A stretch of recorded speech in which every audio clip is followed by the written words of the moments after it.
Doctors in Canada say they are concerned over the rise of RSV, or respiratory syncytial virus. Those are cases that have more children ending up in hospital. It is a scenario that has already overwhelmed hospitals in the U.S. Infectious disease specialist Colin Furness is joining us this morning. Good morning to you. Good morning. For people who may not know but are concerned, what is RSV and what symptoms should parents be looking for?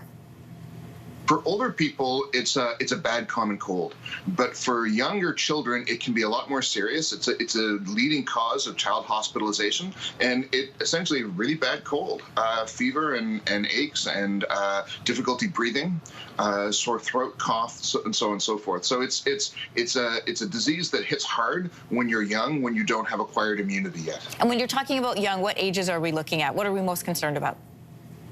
Children under 5 are at highest risk for severe outcomes and hospitalization.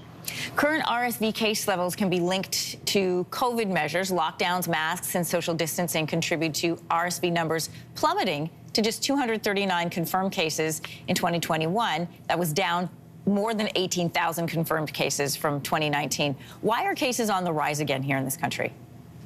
Of course, they went way down, as did influenza cases, because we were doing social distancing and we were wearing masks, and we really protected ourselves from respiratory diseases. There's a an immunity debt hypothesis that for which there's no support. That essentially says if you're not being exposed to these things constantly, you're more susceptible. It's an attractive theory, but there's actually no evidence to say that's the case. In actual fact, I think there's an entirely different cause, which is actually concerning. What is the cause? COVID-19 causes immune system dysregulation in some people. In other words, it can impair your immune system. We know measles does this. So if you have measles, you are susceptible to other infections for quite some time afterwards. We seem to be seeing the same thing with COVID-19, that one way the virus is successful is by impairing your immune system, and those effects are long-lasting. And because COVID rips through schools, because a lot of kids are getting infected with COVID, if even only a small proportion of those have immune system dysregulation, that leaves them open to particularly bad subsequent infections with other viruses. All right, then what do you want parents to know about the risk of their kids contracting RSV? Well, it's something that, in a sense, everyone has to get. It's a common cold. What you don't want to do is let your child be so susceptible after they've had COVID-19. So I think masking kids after they've had COVID-19, unfortunately for a period of months, is the best way to make sure this doesn't happen. Months? I think a lot of parents would be shocked to hear it would be that long. Well, no parent wants to see their child hospitalized and having difficulty breathing. So I think the thing to focus on is not the horror of wearing a mask, but the horror of a hospitalized child in a healthcare system that's already strained to the breaking point.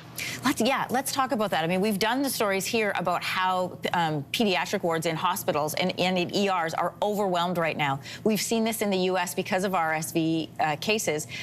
How does Canada compare in that scenario? Well, Canada has less slack. We have less capacity. We have fewer hospital beds per person than they have in the U.S. or in Europe. So certainly there was a huge RSV spike in the UK 2 years ago. I remember that very, very well. It was worrying. We didn't know why back then, but now we have a real sense of it. So it's not necessarily that we're having a worse experience here. We've got less capacity to deal with it, and so that's a very acute problem.